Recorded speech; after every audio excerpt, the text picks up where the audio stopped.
Olá, seja muito bem-vindo a mais uma aula da EBD Online. Eu sou o professor Givanildo Tavares e falo aqui da Assembleia de Deus em Santa Rita, Paraíba, que é liderada pelo pastor Djalma Silva. Seja muito bem-vindo à nossa EBD Online.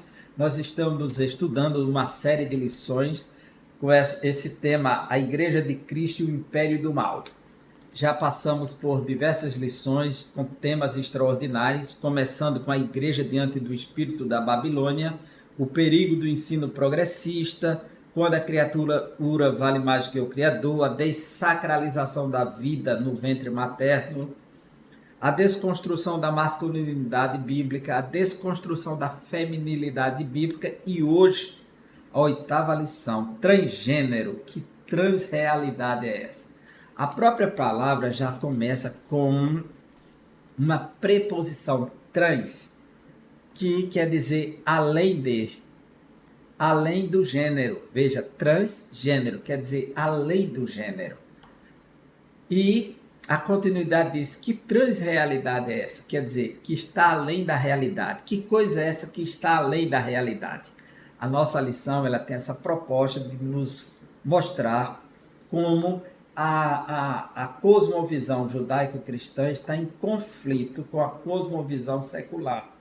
Quer dizer, uma cosmovisão que se pauta na palavra de Deus, que está fundamentada nas Escrituras, que persiste com a visão tradicional, normal, um padrão sequencial, histórico e universal, por uma cosmovisão fundamentada em ideologias que se adequam aos interesses de algumas classes. Então, estamos vivendo em um momento de conflito entre essa transrealidade proposta pela transgeneridade.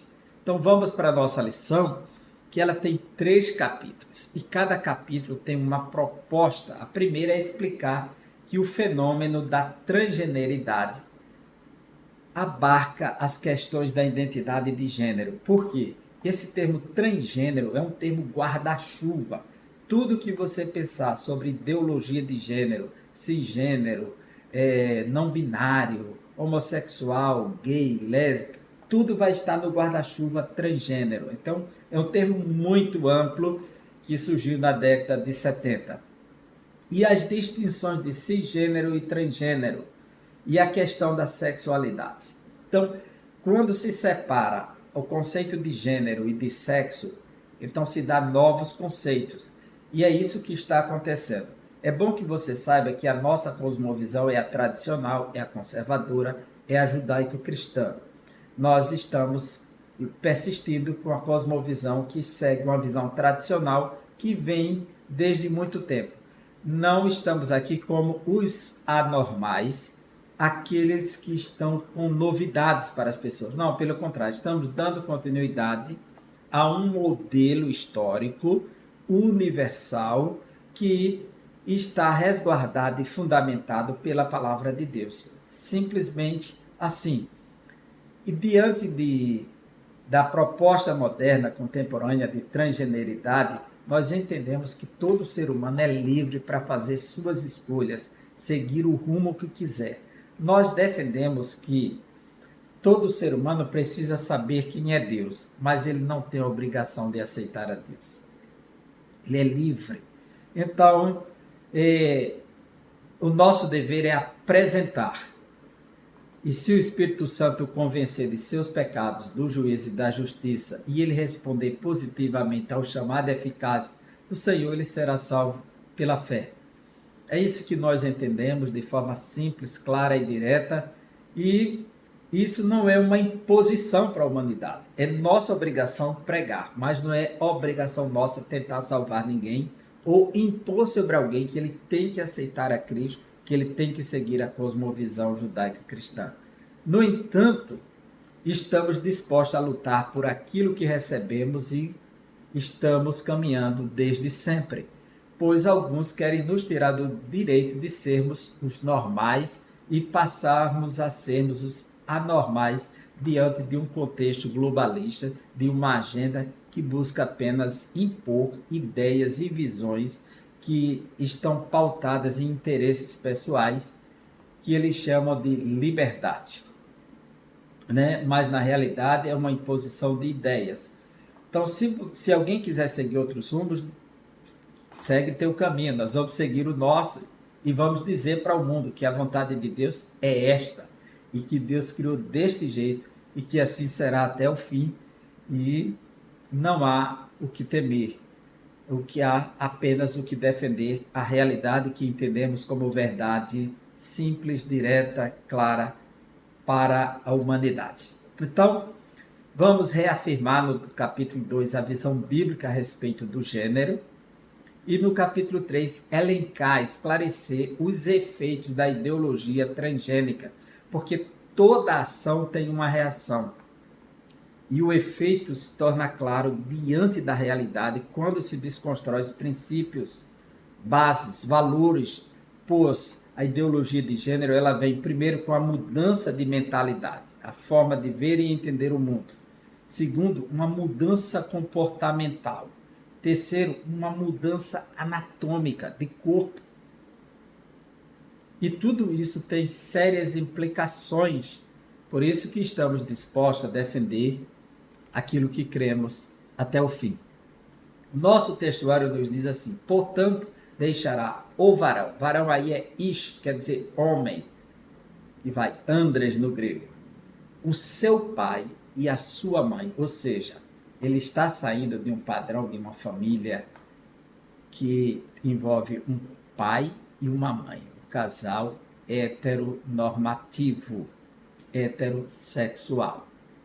Ele vai deixar e vai se unir à sua mulher, quer dizer, é um outro casal que se une de sexos distintos, unir a sua mulher, e serão, através da união, uma só carne. Esse ato de se tornar uma só carne é o que dá continuidade à espécie, à raça humana, aos povos, às civilizações, às nações. É esse ato aí, né, onde se dá a unidade. E isso é tão importante que ele é exigido deixar pai e mãe se unir à sua mulher, como a ideia de construção de casamento, e um casamento monogâmico, que é a sua mulher, não é as suas mulheres, porque fora do casamento isso se chama prostituição, pois Paulo diz na carta aos Coríntios, capítulo 6, que aquele que se une a uma meretriz se torna um prostituto. De igual modo, uma mulher que se une a um prostituto torna-se uma só carne com ele, se torna uma prostituta. De igual modo, o homem se torna um prostituto ao se unir com uma prostituta, se torna uma só carne. Então, essa uma só carne, para que tenha de fato a aprovação de Deus, precisa ser dentro de um contexto de casamento. Essa é a proposta divina que estamos defendendo aqui, tá certo? Verdade prática, a sexualidade bíblica é heterossexual, porque hétero quer dizer outro, diferente, o outro diferente. Então, e sexo, heterossexualidade, sexo que é o sexo diferente, ou seja, masculino e feminino, homem e mulher, macho e fêmea. Muito simples, né, de entender e de compreender que essa é a proposta mais tradicional, mais histórica, e essa é a única proposta na realidade, né? Que o restante são propostas ideológicas, ideologias, né?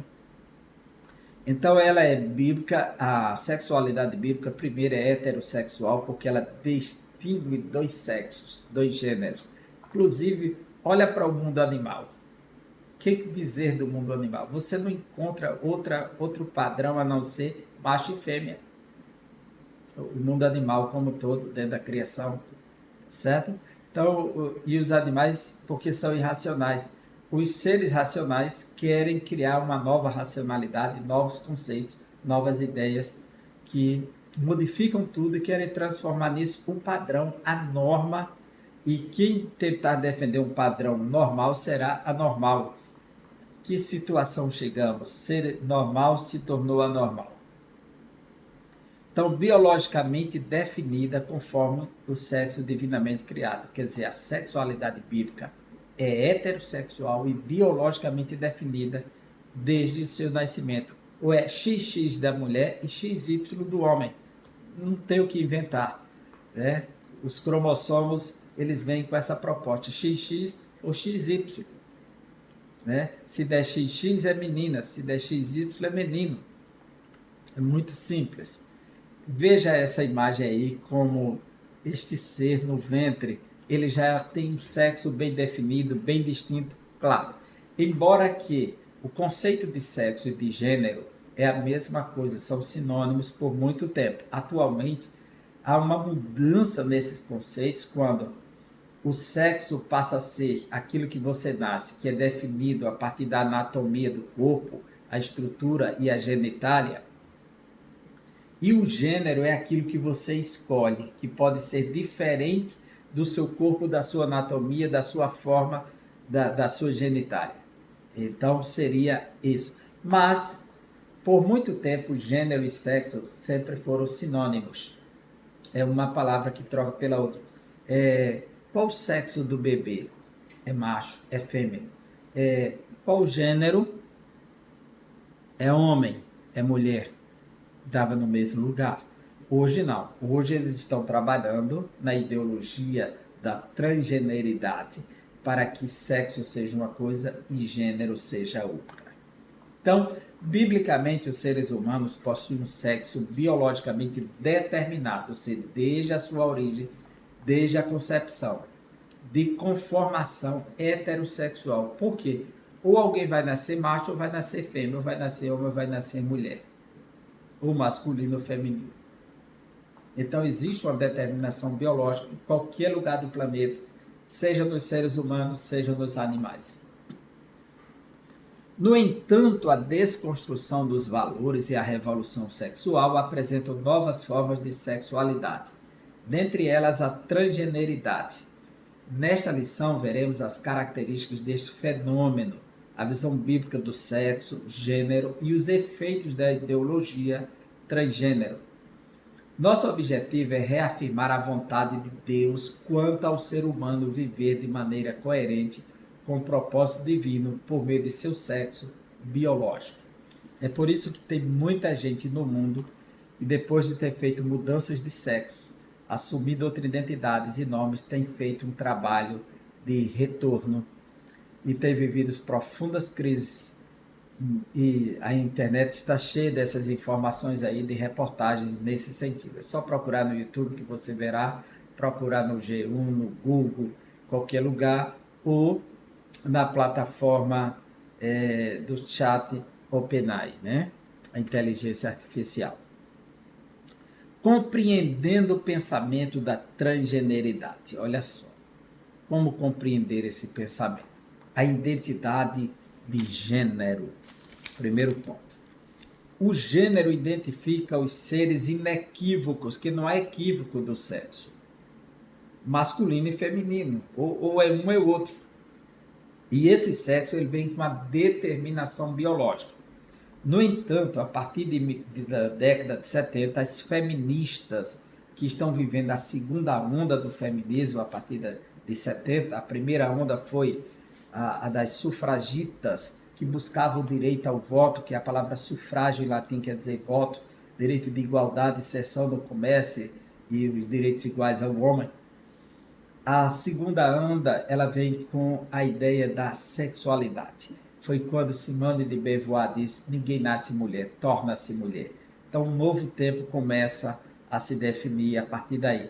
A terceira onda, que é a interseccionalidade, é quando envolve temas de raças, de cor, de sexo, envolve o homem, a mulher, o gay, o LGBTQI, queer, tudo passa a se envolver na interseccionalidade.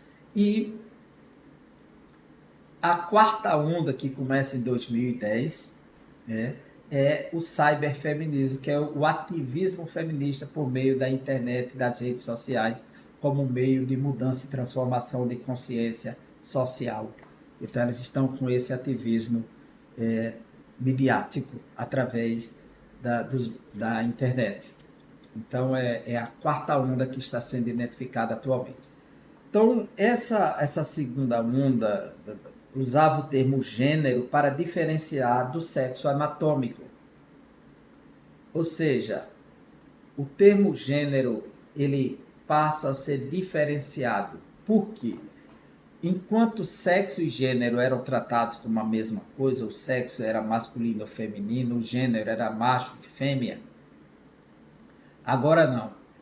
O sexo é a forma que você nasce, é definido se você nasceu com uma anatomia física, uma genitália masculina, isso é o sexo. O gênero é aquilo que vai depender da sua orientação sexual. Se você tem uma orientação para ser, você se entende que aquele não é o seu corpo e quer lutar para ser diferente, então esse gênero ele não é determinado, ele é adquirido, ele é adequado, ele é educado. Então você se educa a esse novo gênero. Então o gênero ele não depende da determinação biológica.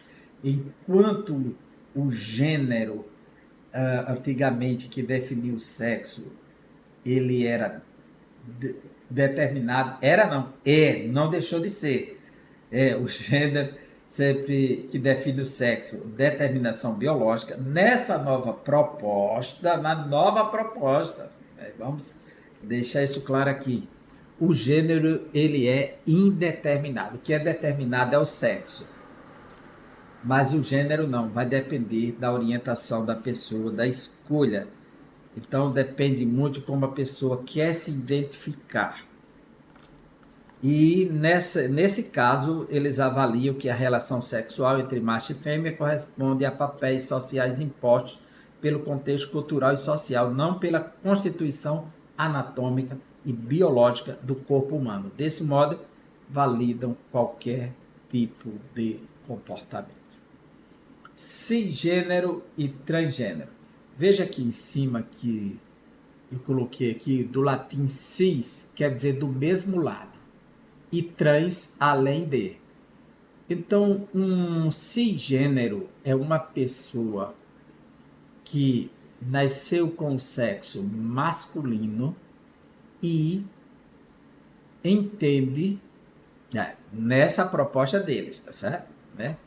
E entende que o cisgênero ele mantém o sexo e o gênero alinhado, simetricamente. Ou seja, nasceu com órgão genital e anatomia de fêmea, se assume como fêmea, como mulher. Nasceu com anatomia e com sexo definido de macho, vai se definir como macho. Esse seria o cisgênero, quer dizer, está do mesmo lado. Já o transgênero, ele vai além do gênero, ou seja, ele rompe com a estrutura do cisgênero para defender uma nova proposta. Enquanto o cisgênero assume o sexo de nascimento, o transgênero rejeita o sexo de nascimento. Muito simples assim, tá certo? Para que você compreenda essa proposta. E esse transgênero é o que chamaria de disforia de gênero. Classifica a pessoa cujo gênero está em oposição ao sexo de nascimento.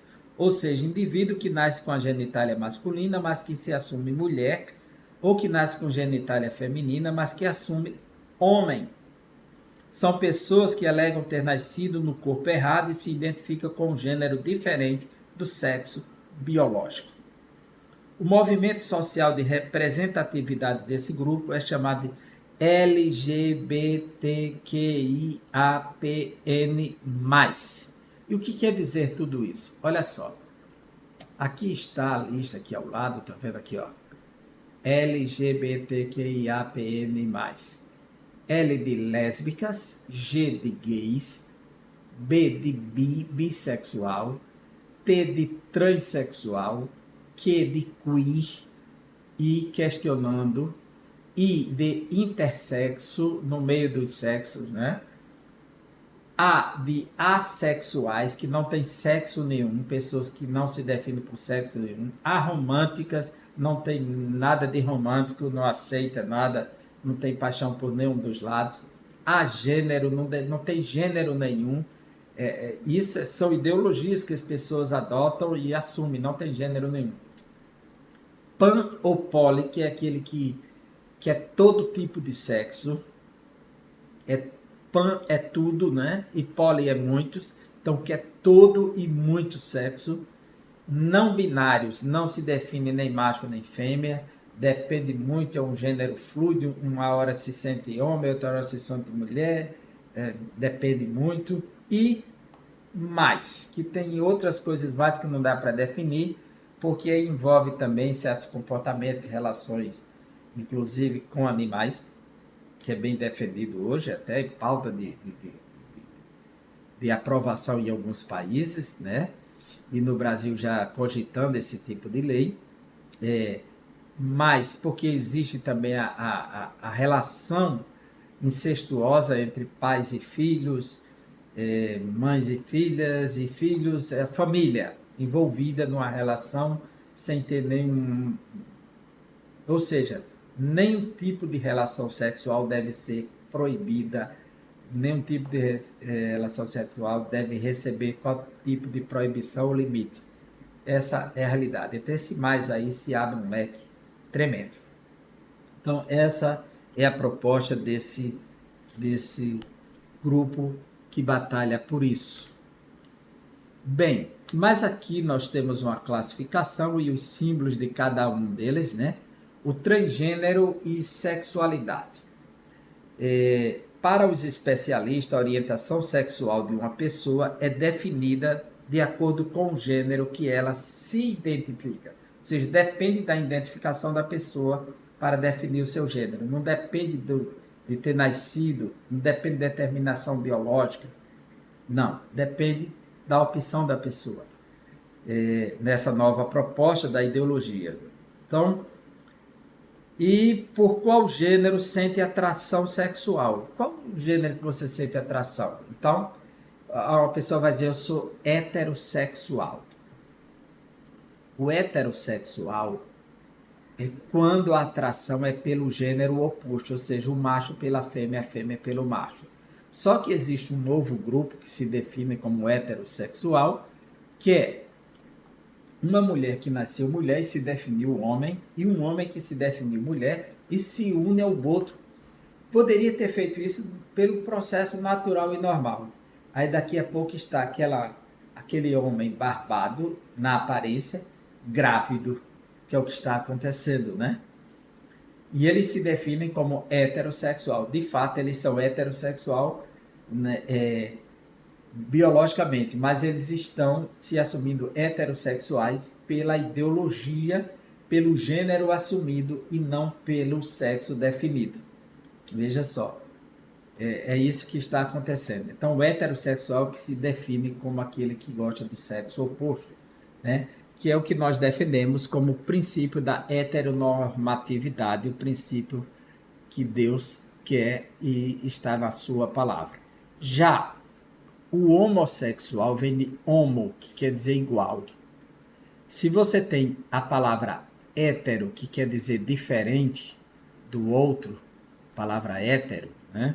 É o diferente. Você tem a palavra homo, que quer dizer igual. Tá aqui, ó, homo. Homossexual, quando a atração é pelo mesmo gênero. Ou seja, aqui o símbolo do masculino por igual gostar de homem, um homem que gosta do outro, ou de feminino, uma mulher que gosta da outra. É o homossexual.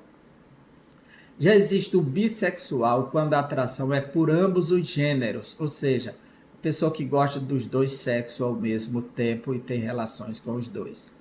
O assexual, que esse A é de negação, negação do sexo, quando inexiste atração por gênero algum. Ou seja, este símbolo aqui, que tem o símbolo de negação no meio, tá vendo? Ele não sente atração nem por um, nem por outro, nenhuma identificação, se sente por nenhum tipo de gênero. O pansexual, quando a atração não depende de gênero, não interessa se é macho, se é fêmea, quantos são. O pan é tudo o que aparecer pela frente, ele está disposto. O pansexual. Já o não binárias, as concepções não binárias ou não binário, né? que não se encaixam em nenhum gênero, nem masculino nem feminino. Olha, tem esse símbolo aqui. Não se encaixa em nenhum nem outro. É um gênero fluido, né, que está oscilando. Ele depende do sentir, e esse sentir vai depender da hora e do dia. Então ele pode se sentir um dia masculino, um dia feminino, pode sentir os dois, tá? Ele é fluido, né? Ele é não binário, certo? Diferente do bissexual que gosta dos dois sexos, o não binário, ele não se encaixa em nenhum dos dois, logo, ela depende, um dia pode estar tendo relações, a mulher pode ter tido relações com outra mulher ou com um homem, depende do sentir, né? E isso chama de liberdade ter esse tipo de relação, isso é um direito humano, isso chama de felicidade, e tudo isso é contrário à palavra de Deus, porque nós seguimos um padrão tradicional, conservador, hétero, normativo. Então, reafirmando a visão bíblica de gênero, a constituição biológica. Primeiro, a constituição física, o corpo, como são distintos os corpos de homens e mulheres. Veja aqui, né? Se você observar, isso aqui é uma arte feita por um profissional para dar estudo de biologia, como na anatomia do corpo humano, do homem e da mulher, existem formas e formatos distintos e específicos que apresentam a diferenciação entre um e outro, né? As características peculiares e particulares de cada um, em todos os sentidos. Isso não torna um melhor do que o outro, nem inferior ao outro. Pelo contrário, tornam distintos, porém, tão humanos e necessários um ao outro, quanto for preciso um para o outro, né? Então, a constituição física, que é a ideia do corpo, é totalmente diferente da anatomia. A constituição imaterial, que é espírito e alma, você tem corpo, espírito e alma. Conforme 1 Tessalonicenses 5:23, e o mesmo Deus de paz vos santifique em tudo, todo o vosso espírito, alma e corpo, sejam plenamente conservados e irrepreensíveis para a vinda de nosso Senhor. Então, nós sabemos que o ser humano é constituído de corpo, alma e espírito. É o que chama de tricotomia, 3 tomos ou 3 dimensões, né? E a nossa aula não é buscar distinguir ou falar o que é a alma, o que é o espírito, o que é o corpo, essa separação buscando. Sabemos que o corpo tem 5 sentidos, alguns adicionam hoje o 6º sentido, mas tentar estabelecer regras e os sentidos ou atributos da alma, atributos do espírito, é meramente teorias humanas e não dá para resolver esse problema assim. Ok? Então, vamos ficar aqui com essa tríplice constituição do ser humano, que ambos, homem e mulher, têm corpo, alma e espírito, mas tem sexo distinto, tem forma distinta, tem anatomia distinta, tem uma forma, uma estrutura emocional diferenciada, cada um com suas particularidades especiais. A constituição moral, o lado ético do ser humano, a imagem e semelhança moral de Deus. O capítulo 1 do Gênesis, versículos 26 e 27, nos mostra que Deus fez macho e fêmea, entregou a ordem, colocou a sua imagem sobre eles, macho e fêmea os criou. Então eles têm a imago Dei, que é o termo latim, imagem de Deus, impressa no ser humano para que imite a Deus. E Deus é um ser moral, Deus é um ser racional, Deus é um ser justo e bom. Então, essas características estão no ser humano. Infelizmente, o pecado afastou o homem de Deus, levando a um estado de depravação. E a queda, nós que somos cristãos entendemos que a queda, que é a doutrina do pecado universal, se transformou no único problema da humanidade. Tudo que acontecer sobre a humanidade é variantes do pecado. Então, o problema do ser humano ainda se chama o pecado. Se o pecado foi estancado na vida do ser humano, se o pecado for controlado na vida do ser humano, Se a condenação do pecado de Adão foi eliminada, então este homem já tem um grande passo para ser uma pessoa que glorifique a Deus. Então, há uma necessidade de ser renovado segundo a semelhança moral original, porque a queda levou o homem ao estado de depravação, que não busca mais a Deus, não sabe quem é Deus, e começou a trocar a glória de Deus pela glória humana, se entregar à corrupção, a trocar o padrão natural do uso do corpo. E a palavra de Deus vem na carta aos Efésios, capítulo 4, 22 a 24, para mostrar que Deus tem uma nova criação, que se renova, que se veste de uma nova vida para glorificar a Deus. E Colossenses 3 e 10 também. Então, é uma nova vida que busca Cristo, que serve a Cristo, que anda em padrões de santidade.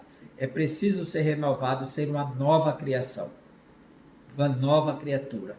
E essa nova criatura, ela está em Cristo Jesus, que assim que alguém está em Cristo, nova criatura é, as coisas velhas passaram e tudo se faz novo. Quando Deus criou o homem, ele soprou em suas narinas o fôlego de vida, ele se tornou uma alma vivente. Quando Jesus ressuscitou, ele soprou sobre os seus discípulos, disse, receba o Espírito, receba a nova vida, a vida que ele conquistou com a ressurreição sobre eles. Eles se tornaram a nova criação. Com todo aquele que confessa a Cristo se torna nova criatura. A constituição da sexualidade. Isso é o que a Bíblia nos ensina sobre o ser humano, sobre macho e fêmea, homem e mulher, sobre gênero, sobre sexo. Primeiro Deus fez macho e fêmea. Então Deus também instituiu a sexualidade. Quando ele diz, então é bom que o homem esteja só, falei uma disjuntora, não é uma disjuntor, é uma disjuntora, uma auxiliadora, que seja idônea, ou seja, que seja capaz, que esteja ao seu lado. Então ele já falou de sexo oposto.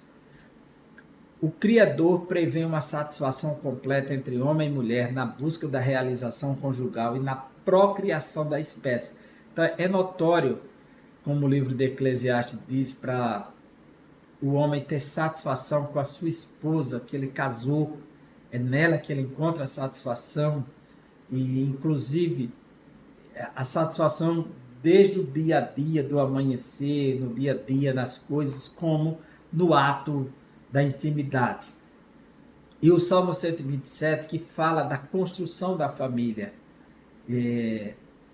que cresce, que se reúne, que está debaixo da bênção do Senhor. Então, essa constituição da sexualidade, ela promove satisfação para o casal, ela tem a bênção de Deus, tem a bênção da procriação, tem a bênção da formação da família, tem a bênção da continuidade das sociedades, das famílias, por meio das famílias. Veja quantas riquezas neste padrão. Os efeitos da ideologia transgênero. Então, quais são os efeitos dessa ideologia? Nós podemos ver, primeiro, depreciação da heterossexualidade.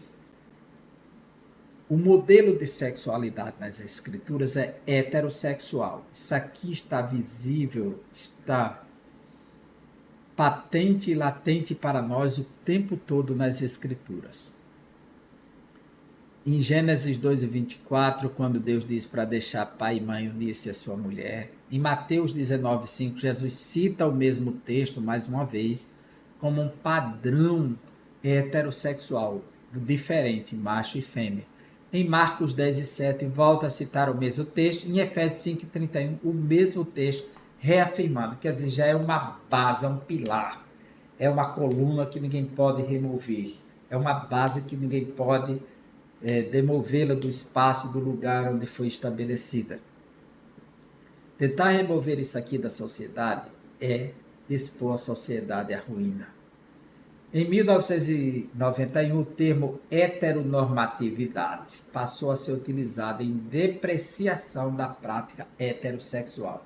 Quer dizer, o que já ouvimos de palestras e discursos acusando os padrões heteronormativos, associando a machismo, associando a opressão, associando a divisão de classe social.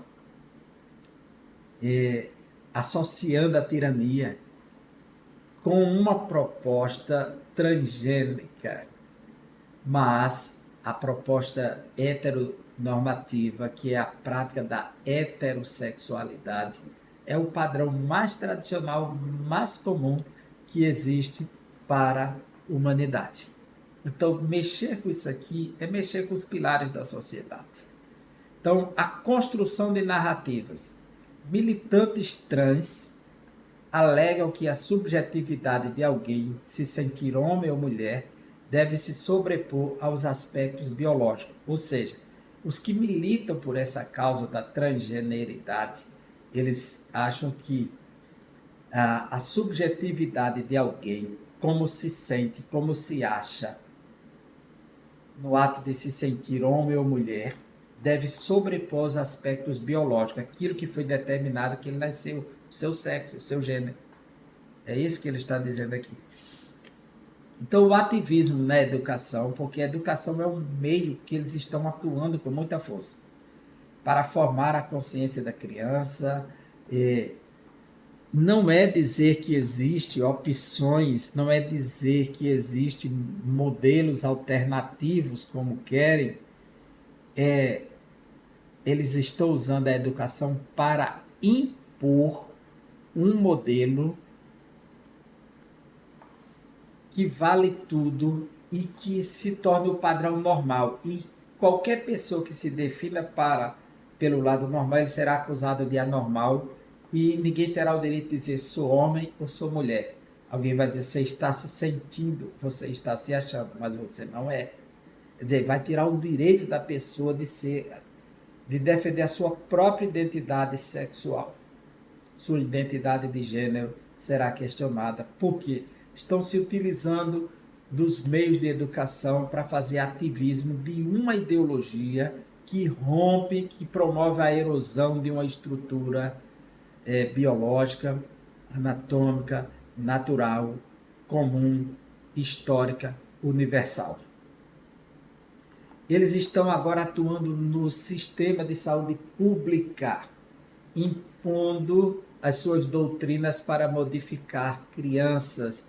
E atualmente já temos até no Estado brasileiro, e nos Estados Unidos tem 5 hospitais que estão atuando sempre nessa área, modificando crianças de 4 anos de idade.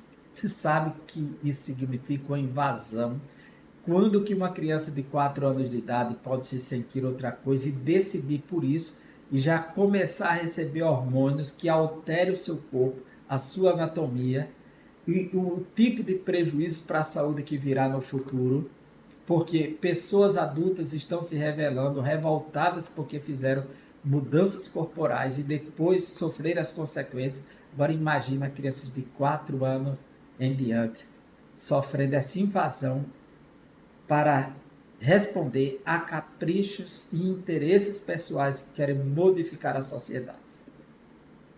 Esse tipo de invasão de liberdade da criança, esse tipo de invasão de não proteger a criança. Aonde está o direito da criança? Aonde está o direito da criança? Isso é muito sério. Então, estão utilizando agora dos meios de saúde pública e acaba se impondo no doutrinamento de crianças e adolescentes em todas as áreas. Infelizmente, essa é a realidade que estamos vivenciando em boa parte do Ocidente. Em 2017, a Associação de Pediatria Americana, de Pediatras Americanos, o American College of Pediatricians, publicou que conflitos entre mente e corpo devem ser corrigidos pelo alinhamento do gênero que está na mente com o sexo anatômico, ou seja, corpo, e não fazendo intervenções invasivas no corpo. Dizer, Associação de Pediatria Americana e dos Pediatras, 2017. Não sabemos atualmente se a posição é a mesma, mas é bem recente, né? Conflito entre mente e corpo, então o corpo está querendo uma coisa, a mente querendo outra, deve ser corrigidos pelo alinhamento do gênero que está na mente, que define o sexo anatômico, e não fazendo intervenções invasivas para alterar o corpo para se adequar a outra realidade. Segundo, meninos não nascem com cérebro feminizado e meninas não nascem com cérebro masculinizado. Nasce já com sexo de menino e sexo de menina. E terceiro, a ideia de pessoas presas no corpo errado é uma crença ideológica e não tem base na ciência rigorosa. Como Paulo diz em Romanos capítulo 9, versículo 20, veja só o que Paulo diz acerca do oleiro e o vaso. Quem és tu, ó homem, para discutires com Deus? Porventura pode o objeto perguntar a quem o fez: por que me fizeste assim? É questionar Deus. E é por isso que muita gente rejeita um Deus, rejeita o cristianismo, por conta dessa crença, dessa visão que Deus é absoluto, é Senhor e é Criador de tudo. Logo, ele tem direito sobre a sua criação. Então, a única maneira de tentar fugir dessa realidade e adotar essa transrealidade é rejeitando Deus. E às vezes segue por religiões que te oferecem espíritos que podem aprovar, mas a Bíblia fala de nos últimos dias, antes da volta de Cristo, muitos serão enganados por doutrinas de demônios e espíritos enganadores. E uma das questões do movimento não é só a mudança do corpo, não é só a mudança da mente, não é só a mudança anatômica, não é só a mudança de sexo, é a mudança na linguagem.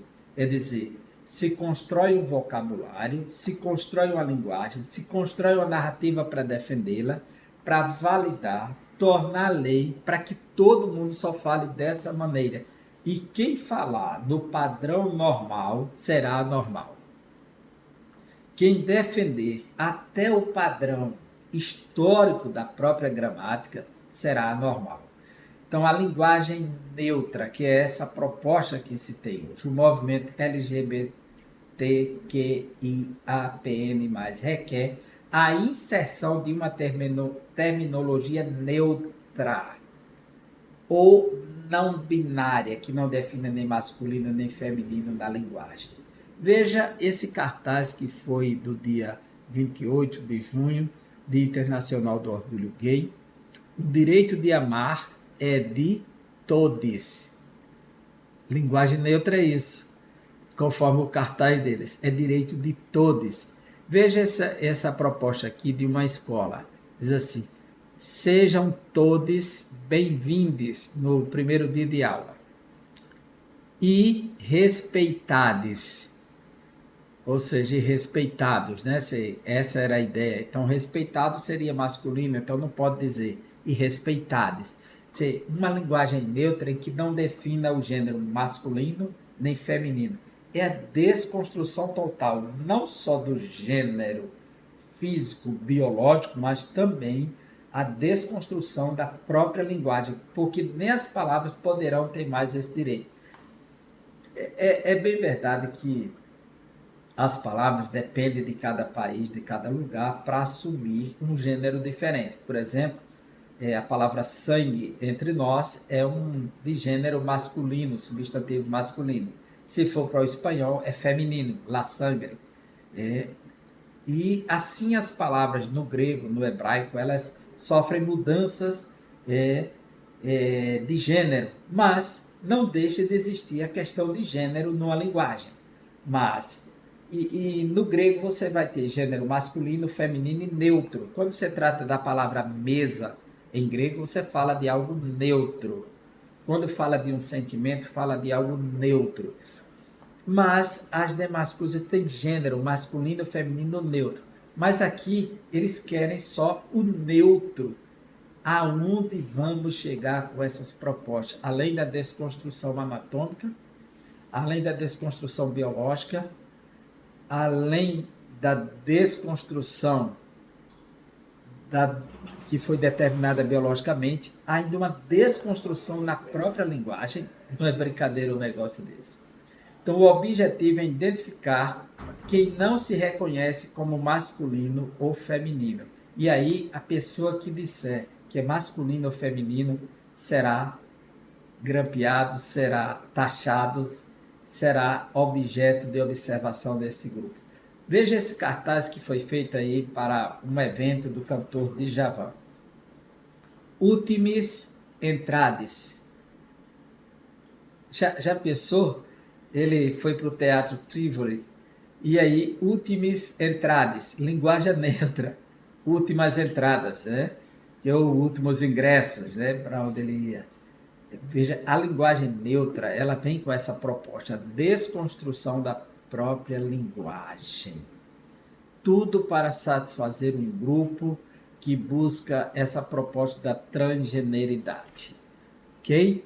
Então, a nossa conclusão da nossa aula é essa. O sexo, o gênero e a sexualidade fazem parte da constituição anatômica. Veja que coisa belíssima. Isso aí é a parte da novela Gênesis, que representou o Adão e a Eva. O corpo humano ele já tem as suas particularidades, né? A constituição anatômica e fisiológica, divinamente instituída, que traz essa beleza toda sobre o corpo masculino ou feminino. Nas escrituras existem duas possibilidades de gênero e anatomia. Não existe 3, 4, 5, ou não está aberto o gênero para que se diga o que se quer dizer sobre ele, que se escolha o que se quer escolher. Não, a escritura é clara. Só existe duas possibilidades de gênero e anatomia sexual humana, ou seja, o masculino, que é o macho, e o feminino, que é a fêmea. A escritura não tem meio termo. Se você pensa e age diferente a partir da sua cosmovisão progressista, liberal e secularista, aí nós entendemos que é a sua cosmovisão, mas a nossa é a tradicional, natural, comum e de sempre, que faz parte da história da humanidade, que faz parte de um contexto universal, que faz parte de todos os grupos sociais, etnias, sociedades, nações, povos, línguas, aonde estiverem. É muito simples isso. Então, ao término da criação, viu Deus que tudo quanto tinha feito, e eis que era muito bom. Toda a criação de Deus foi perfeita. Homens, animais, plantas, tudo, a natureza, né, todo o universo, tudo foi muito bom. Ele não errou ao criar a sexualidade heterossexual. Deus não errou, ele criou algo que pudesse dar continuidade. Por isso que ele deu o mandato da procriação. Crescer e multiplicai-vos. Porque essa estrutura, ela condiciona. Não existe um ser que defenda um sexo não binário ou uma assexualidade que não tenha vindo, não tenha vindo à existência, que não tenha passado por um casal heterossexual. Não tem sequer na face da Terra. Então Deus não errou. Portanto, ninguém nasce predeterminado a identificar-se como transgênero. Não, isso aqui não é determinação divina. A determinação divina é macho e fêmea. Agora, muda-se a cultura, mas a palavra de Deus permanece imutável. Passaram os céus e a terra, disse Jesus, mas as minhas palavras não hão de passar. Então, fica consciente disso, fica consciente que a palavra de Deus é imutável, logo, esses princípios também são imutáveis. Ok? E aqui finalizamos mais uma aula e te aguardamos na próxima aula, se Deus assim nos permitir. Um grande abraço para você, que Deus abençoe e até lá.